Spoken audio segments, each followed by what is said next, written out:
দক্ষিণ এশিয়ার নীল আকাশে হঠাৎ এক নীরব ঝড়, যা মুহূর্তেই তছনছ করে দিচ্ছে দীর্ঘদিনের সামরিক সমীকরণ।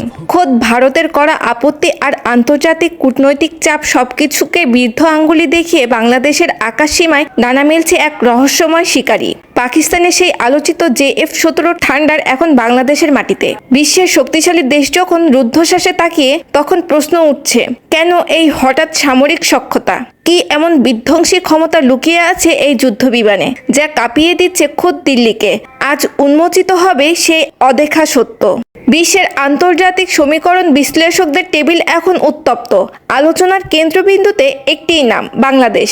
যে সকল শক্তিধর রাষ্ট্র একসময় বাংলাদেশের সামরিক সমর্থন নিয়ে খুব একটা মাথা ঘামাতো না, তারাও আজ নড়েচড়ে বসতে বাধ্য হয়েছে।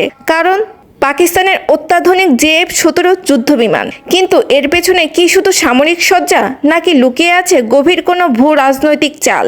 JF-17 থান্ডার কোনো সাধারণ ফাইটার জেট নয়। এটি পাকিস্তান এবং চীনের এক অভাবনীয় যৌথ প্রযুক্তির ফসল।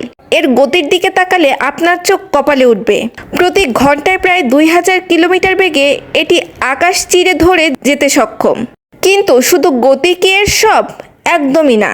এর আসল জাদু লুকিয়ে আছে এর চপলতায়। অর্থাৎ অত্যন্ত সংকীর্ণ স্থানে এটি যেভাবে বাঁক নিয়ে যেতে পারে, তা শত্রু রাডারকে নিমেষেই ধোঁকা দেওয়ার জন্য যথেষ্ট। অর্থাৎ শত্রুর আকাশসীমায় ঝড়ের বেগে ঢুকে অপারেশন শেষ করে মেঘের আড়ালে হারিয়ে যেতে এর জুড়ি মেলা ভার। যে কোনো যুদ্ধবিমানের প্রাণ হলো তার ইঞ্জিন। JF-17 ব্যবহার করা হয়েছে রাশিয়ার ডিজাইনের অত্যন্ত শক্তিশালী RD-93 টার্বোফ্যান ইঞ্জিন। এই ইঞ্জিনই একে দান করেছে 1500 কিলোমিটার পর্যন্ত নিরবিচ্ছিন্ন উড্ডয়ন আর আক্রমণের ক্ষমতা।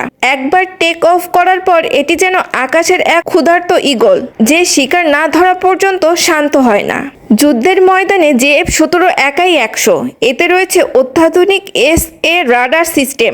আপনি জানলে অবাক হবেন, এটি একসাথে 15টিরও বেশি টার্গেট ট্র্যাক করতে পারে এবং নিখুঁতভাবে 5টিরও বেশি টার্গেটকে একসাথে আঘাত হানতে সক্ষম।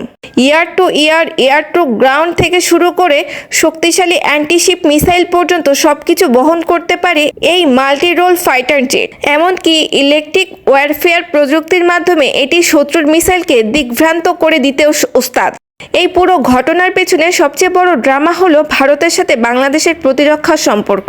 দীর্ঘ সময় ধরে আলোচনা ছিল বাংলাদেশ ভারতের তৈরি তেজাস যুদ্ধবিমান কিনবে। তেজাস ভারতের গর্ব, যার বডি কার্বন ফাইবার দিয়ে তৈরি এবং গতি ঘন্টায় 1900 কিলোমিটার। কিন্তু হঠাৎ পাশার উল্টে গেল কেন?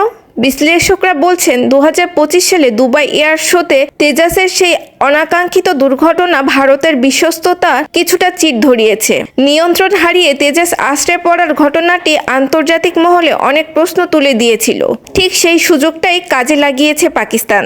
বাংলাদেশ বিমান বাহিনীতে 18টি JF-17 যুক্ত হওয়ার খবরটি দক্ষিণ এশিয়ার সামরিক ভারসাম্যকে এক নতুন মাত্রা দিচ্ছে। বাংলাদেশের আকাশ প্রতিরক্ষা এখন আর আগের মতো নেই। এটি এখন আরও তীক্ষ্ণ, আরও আধুনিক এবং আরও শক্তিশালী। কিন্তু প্রশ্ন থেকেই যায়, এই আকাশ যুদ্ধ কি শুধু শ্রেষ্ঠত্বের লড়াই, নাকি পর্দার আড়ালে তৈরি হচ্ছে নতুন কোনো জোট? ভারতের তেজসকে উপেক্ষা করে পাকিস্তানের এই থান্ডার গ্রহণ করা কি বাংলাদেশের এক বিশাল কূটনৈতিক বিজয়, নাকি এক বিপজ্জনক জুয়া? আকাশ এখন আর শান্ত নেই, সেখানে বাজছে যুদ্ধের দামামা। সময় বলে দেবে এই শক্তিশালী ডানাগুলো শক্তি বয়ে আনবে, নাকি তৈরি করবে নতুন কোনো সংঘাতের ইতিহাস। তবে একটা কথা নিশ্চিত, দক্ষিণ এশিয়ার মানচিত্রে বাংলাদেশ এখন এক অপরাজেয় শক্তি।